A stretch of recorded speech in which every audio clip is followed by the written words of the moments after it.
Aymeric Lavitola sera-t-il le premier maire de Périgueux à se faire réélire depuis Xavier Darcos en 2001 ? Arrivé par accident à la tête de la mairie, suite au burn-out de Delphine Labaisse, dont le nom ne sera jamais prononcé au cours de la soirée, le candidat faisait là sa première grande intervention. Je veux, et je vous le dis un peu solennellement, être un maire qui voit loin, qui donne des perspectives, mais qui agit tout de suite. Le socialiste, qui a le soutien de 8 partis de gauche, a présenté à la tribune les 26 premières propositions de sa liste « Périgueux nous rassemble ». Nous proposons, en matière de santé, de mettre en place une mutuelle municipale. Nous proposons de travailler à la mise en place d'une sécurité sociale de l'alimentation. Nous renforcerons la police municipale.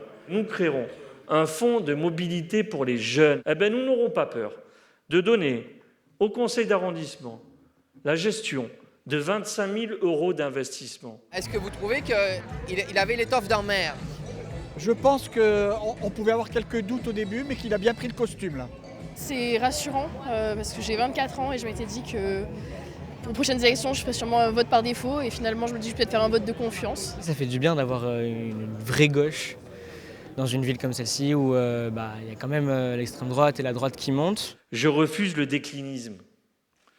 Je refuse les discours de celles et ceux qui renoncent, de celles et ceux qui agitent les peurs, de celles et ceux qui pactisent avec les idées du Rassemblement national. C'était une présentation très humaniste, très forte aussi.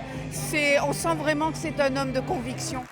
En ce qui concerne la nouvelle liste présentée, c'est le changement dans une certaine continuité, avec 60% de nouveaux candidats, une moyenne d'âge relativement jeune de 52 ans et toujours une grande présence du secteur public, avec par exemple 4 enseignants parmi les 4 premiers noms.